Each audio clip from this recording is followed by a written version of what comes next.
Ama kita Anjir.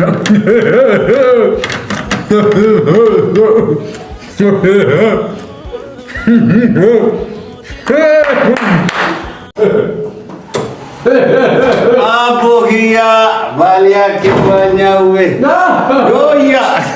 Masa orang cuci cerita. Tak kaya. Oh iya. Lagi. apa ya ini Bang? Apa Rekam. Oh iya. Apa iya? Akam je. Oh iya. Akam ke. Abu Vivinya kuku dos itu. Mana? Ya? Macet. Kerja te. Ya kan? Bisa lu cerita. Tole po jangan kam sih teh. Jual nak 10 केस में से Dasa apa ya? 10 केस में सरी Akan fin wan dasa apa? जालाते Kemana bayar jalan? अब बगुम लुफ्तार किते बिहिक्तन तेसा नर किते वो बिसा केस आर किते बगुम लुफ्तार किते और मार बिजुरतुल्लार किते बगुम फिनफिनल्लार किते फिनफिन बरेद Burgman Allah awana casting garaba ya. Foki da dera. Lafa kan kulitti dasa lafturing बुशोफ्त फदामानो दियोनी उनको दुबेता Anini bushoftu arge lafa kan dasa lafurgoft ammu adama. Dira kenya tokko wal birika. लुगावाका Number 1 andenya tadi. अंधेरिया orang mau kena kau gitu orang kali sisi Oromo ni apo ya nagarte nani jalati dikko manana jesi ana ammo akan Oromo jala Oromo bayi sanjala wow wow bagum lufti abor gitu orang bagum lufti ar gitu kalau orang berkumel sente Cufa wan jufar gitu wan cufar ya boy rechale refat jalati Oromo nyumatin sigale adaten apo ya guddo jala guddo wan heddu barade guddo na mawal barade kaum jal kabar lufti kaum jal kabalu amuti debi ufakam abo ya itu debi urakam ata mafina barbad milal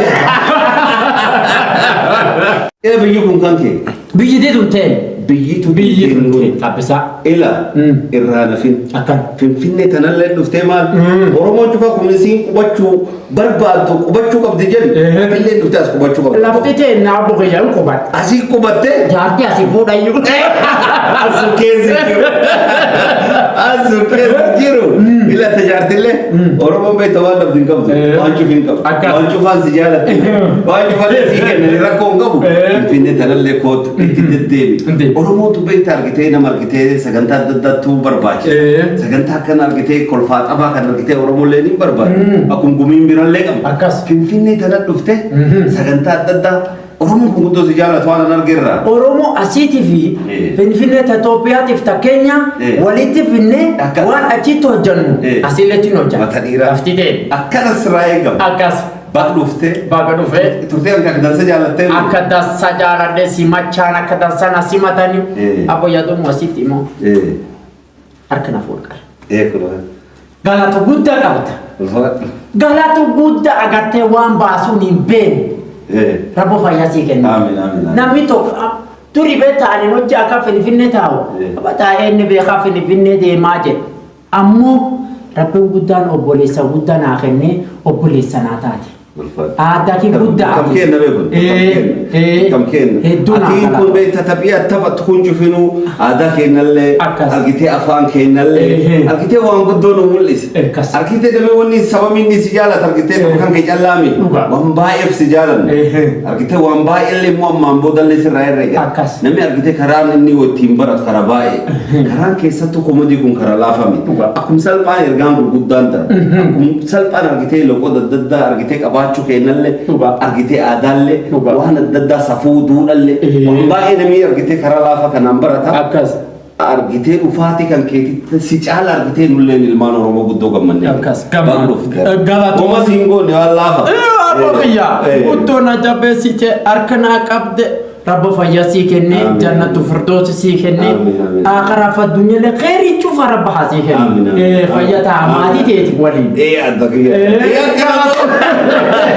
akira foto nyana nyanu foto ijoollee namaa nyaatan mata balan. Koto akka fida boqya. Kan keessa anani jiru maali? Aboqya kana. Kara bishaan tanaqee dafita daanan kana dhubi.